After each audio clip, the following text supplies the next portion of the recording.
सुर मंदिर तरुमूल निवासा शय्या भूतलम अजिनम वासा सर्व परिग्रह भोगस्त्याग कस्य सुखम न करोति विरागः।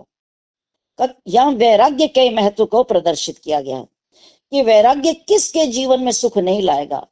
जब वैराग्य हो जाता है तो व्यक्ति की तृप्ति का जो आधार है वो बाह्य विषयों से हट जाता है। सारा सुख का आधार जब अपने अंदर है, बाह्य आकर्षण जब हमें आकर्षित नहीं करते तो जीवन में कितनी तृप्ति मिलती है उसको यहाँ रेखांकित किया है। इसका अर्थ ये हुआ कि पूरी जो एक बैकग्राउंड है, जो पृष्ठभूमि है, वो वैराग्य बना देता है। और ये हर साधक के अंदर एक द्वंद चलता है कि उसे विषय प्रिय भी लगते हैं, फिर वो विषयों से उसका विभत्स रूप देकर के पीछे भी हटना चाहता है। ये अंतर द्वंद्व प्राय हर साधक के मन में होता है, जो यह शंकराचार्य जी ने भी बताया है। तो एक साधक क्या सोचता है, वो कहता है विभत्सा किम न प्रतिभाति विषय, क्या विषय विभत्स नहीं लगते? का निश्चय विषय विभत्स लगते हैं। मन करता है कि इनसे दूरी बनाई जाए। और दूसरा जो अंतर्द्वंद चल रहा है, दूसरा भाव क्या आता है, किंतु स्प्रिया आयुष्मती, किंतु इन विषयों की जो स्प्रिय है, जो कामना है, वो बड़ी बलशाली है।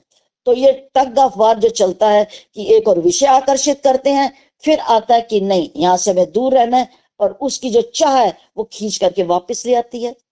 फिर आता है ब्रह्मोपास्य स्फूर्ति, मन में आता है ब्रह्म की उपासना करनी चाहिए। व्यावर्त कहा वासना, वासनाएं खींच करके पीछे ले आती हैं।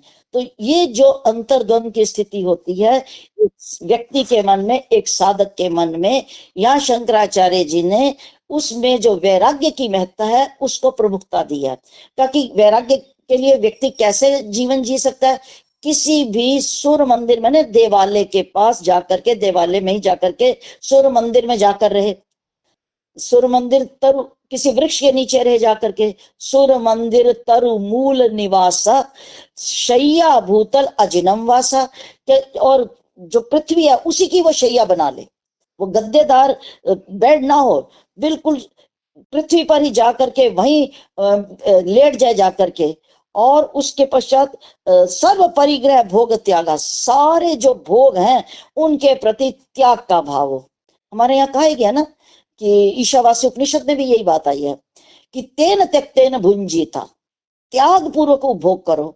तो यहाँ भी सर्व परिग्रह जितने भी, और किसी के प्रति लगाव ना हो, उसको संग्रह करने की भावना ना हो। तो सर्व परिग्रह भोग त्यागा, भोगों का कोई त्याग कर ले। सर्व परिग्रह भोग त्याग कस्य सुखम न करोति विरागा। अगर ये सारी स्थितियां हो तो किसको ये वैराग्य सुख नहीं देगा। और जब वैराग्य सुख देगा तो फिर गोविंद का भजन करने में जितना सुख मिलेगा उतना बाहर भटकने में नहीं मिलेगा।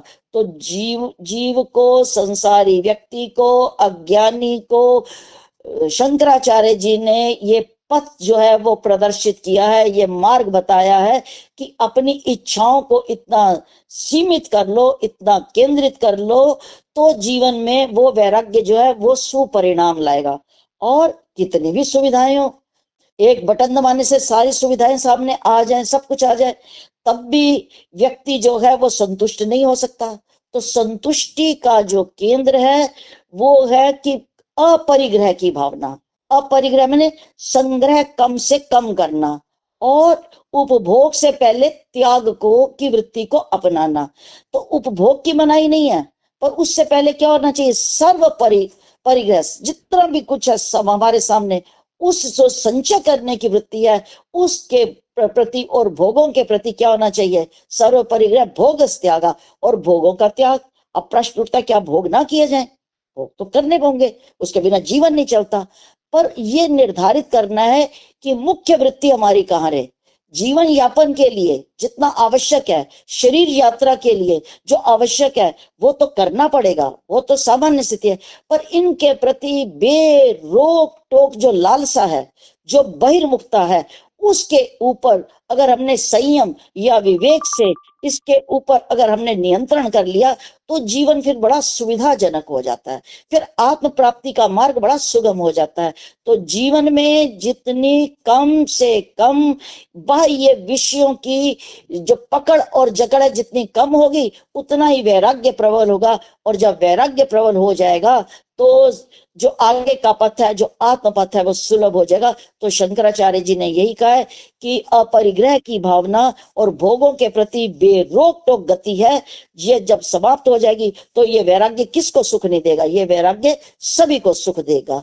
यही इस श्लोक के माध्यम से शंकराचार्य जी ने हमें एक उपदेश भी दिया है और जीवन के प्रति एक ऐसा उन्होंने पथ सुझाया है जहां जाकर के हर व्यक्ति को परम सुख की प्राप्ति हो सकती है।